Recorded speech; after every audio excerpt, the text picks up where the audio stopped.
আপনাৰ পৰিচয়টা একটু বলো। হয়, আসসালামু আলাইকুম, নমস্কাৰ। মোৰ নাম মুস্তাফিজুৰ ৰহমান। মই এলিট একাডেমি প্ৰিন্সিপাল কাম মেনেজিং ডিৰেক্টৰ চিঙাৰী।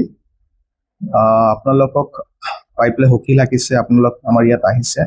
প্ৰথম কথা যিটো জানিবলৈ পালোঁ আপোনালোকৰ জৰিয়তে যে আমাৰ এই ডিষ্ট্ৰিক্টত আমাৰ নিউজ 34 যি নিউজ পৰ্টেল এখন খুলিবলৈ গৈছে আৰু হয়তো অলৰেডি আৰম্ভ কৰিছে আপোনালোকে, তাৰ বাবে অশেষ শুভেচ্ছা থাকিল। আৰু তাৰ লগতে আমাৰ ইয়াৰ যিজন সঞ্চালক বা ইয়াৰ যিটো টীম পৰিচালনা, মানে যিটো মেনেজিং কমিটি বা মেনেজিং যিটো টীম, সকলো মেম্বাৰ্ছক স্পেচিয়েলি ৰাছিদুৰ ৰহমান ডাঙৰীয়াক ধন্যবাদ জ্ঞাপন কৰিছোঁ।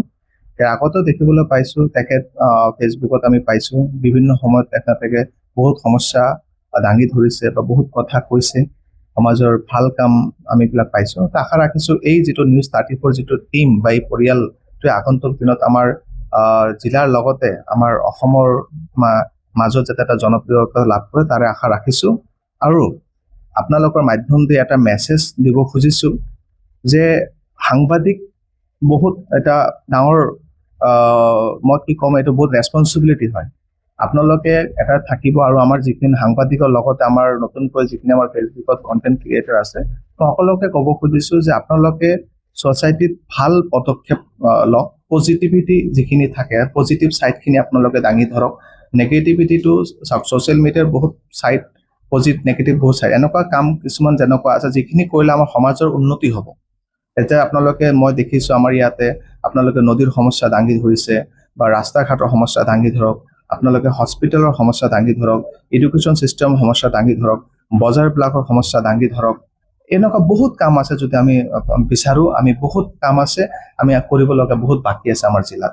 আমি সকলোৱে মিলি পেলাই আমি জিলাখনক আগবাঢ়িব লাগিব। আৰু প্ৰথম ইয়াৰ যিটো কাম, যিটো আমি ফ'ৰ্থ পিলাৰ বুলি কওঁ, আমাৰ সাংবাদিক ভাই বন্ধুসকলক অনুৰোধ কৰিম যে আপোনালোকে ইনিচিয়েটিভ লৈছে আৰু লওক, যাতে আগন্তুক দিনত আমি এখন সুস্থ সমাজ আৰু সুস্থতা পৰিৱেশ লৈ আহিব পাৰোঁ। আৰু তাৰ লগতে আমাৰ সমাজত আমাৰ যি আমাৰ আজিকালি ড্ৰাগছৰ যিটো ই চলি আছে, এইটো কেনেকৈ আৰু ই হ'ব বুলি আপোনালোকে আৰু নিউজ কৰক।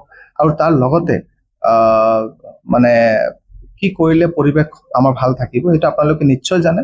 তথাপি সৰু এটা কথা যে আমাৰ যিহেতু আপোনালোক আহিছে, আকৌ এবাৰ আমাৰ এলিট পৰিয়ালৰ ফালৰ পৰা আপোনালোকক আন্তৰিক অভিনন্দন আৰু তাৰ লগত শুভেচ্ছা জ্ঞাপন কৰিছোঁ। আগন্তুক দিনত আপোনালোকে ভাল কাম কৰিবলৈ আল্লাহ বা ভগৱানৰ ওচৰত দোৱা কৰিছোঁ। Thank U.